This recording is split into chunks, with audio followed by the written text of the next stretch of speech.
नमस्कार दोस्तों, कैसे हैं आप सब। मैं सौरभ कुमार ज्ञान गोदाम चैनल में तहे दिल से आप सबों का स्वागत करता हूं, अभिनंदन करता हूं। दोस्तों, हिंदू मान्यता के अनुसार, हिंदू धर्म के अनुसार इस धरती पे कितने चिरंजीवी अब भी मौजूद हैं। कौन कौन है वो चिरंजीवी जो अनंत काल से इस पृथ्वी पर मौजूद हैं। प्राचीन हिंदू इतिहास और पुराणों के अनुसार ऐसे 8 व्यक्ति हैं जो चिरंजीवी हैं। यह सब किसी न किसी वचन, नियम, श्राप से बंधे हुए हैं और ये सभी दिव्य शक्तियों से संपन्न हैं।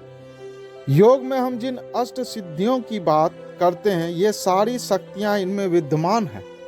हिंदू धर्म के अनुसार इन्हें जीवित महामानव कहा जाता है। प्राचीन ग्रंथों के अनुसार इनका प्रातः स्मरण करने से मनुष्य दीर्घायु और निरोग रहता है।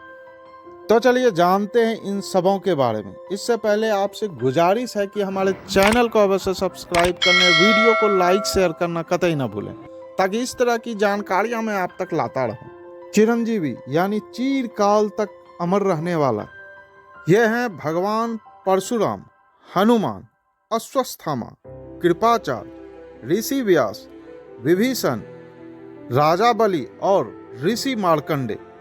इन सबों को ही चिरंजीवी कहा जाता है। इन अष्ट चिरंजीवियों में सबसे प्रसिद्ध हैं हमारे हनुमान जी।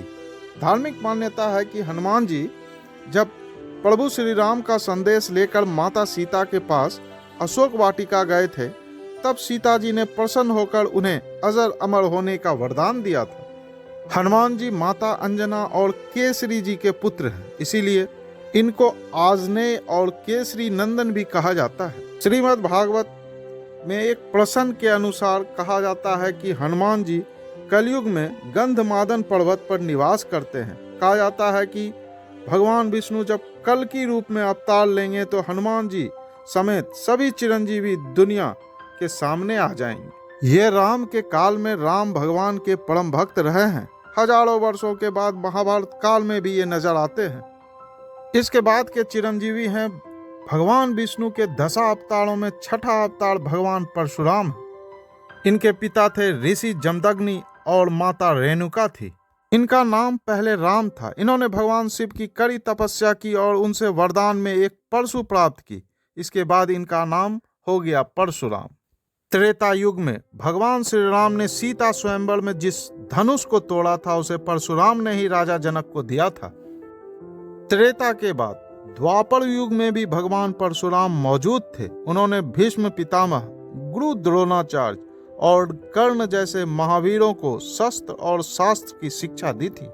पौराणिक कथाओं के अनुसार भगवान परशुराम ने अपने पिता के आदेश पर अपनी माता का वध भी कर दिया था। इससे प्रसन्न होकर उनके पिता महर्षि जमदग्नि ने उन्हें वर मांगने को कहा। तब परशुराम ने माता रेणुका को पूर्ण जीवित करने का वरदान मांगा।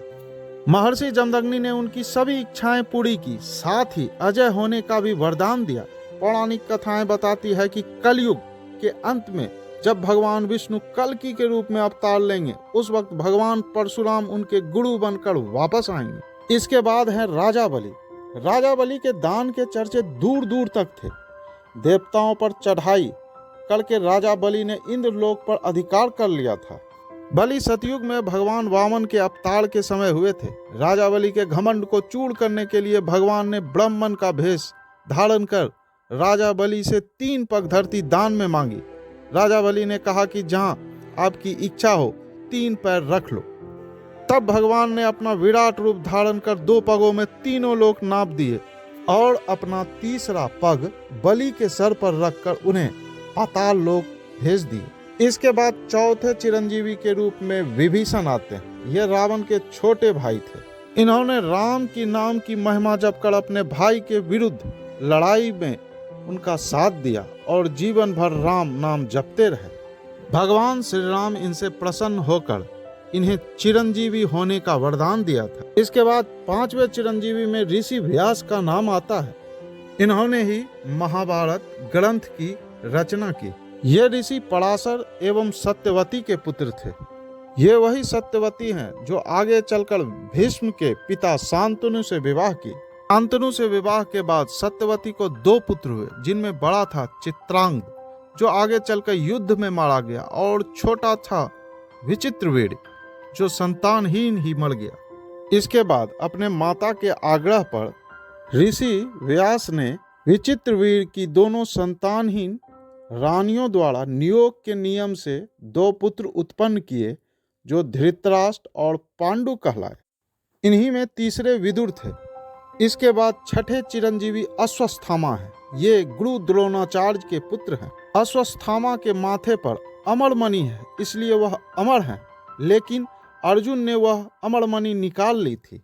ब्रह्मास्त्र चलाने के कारण कृष्ण ने उन्हें श्राप दिया कि कल्पांत तक तुम इस धरती पर जीवित रहोगे, इसलिए अश्वत्थामा 7 चिरंजीवियों में एक गिने जाते हैं। माना जाता है कि वे आज भी जीवित हैं तथा अपने कर्म के कारण भटक रहे हैं। हरियाणा के कुरुक्षेत्र एवं अन्य तीर्थों में यदा कदा उनके दिखाई देने के दावे भी किए जाते रहे। इसके बाद आते हैं कृपाचार्य। कृपाचार्य अश्वत्थामा के मामा और कौरवों के कुलगुरु थे। इसके बाद 8वें चिरंजीवी के रूप में ऋषि मार्कंडेय का नाम आता है। इन्होंने ही महामृत्युंजय मंत्र की रचना की। इन्होंने ही मार्कंडेय पुराण की भी रचना की, जिसके एक अंश दुर्गा सप्तशती का पाठ नवरात्रों में सबसे अधिक किया जाता है।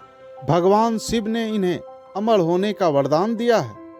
तो ये थी कहानी अष्ट चिरंजीवी की। जानकारी अच्छी लगी हो तो चैनल को अवश्य सब्सक्राइब कर लें और वीडियो को लाइक शेयर करना कतई ना भूलें। धन्यवाद।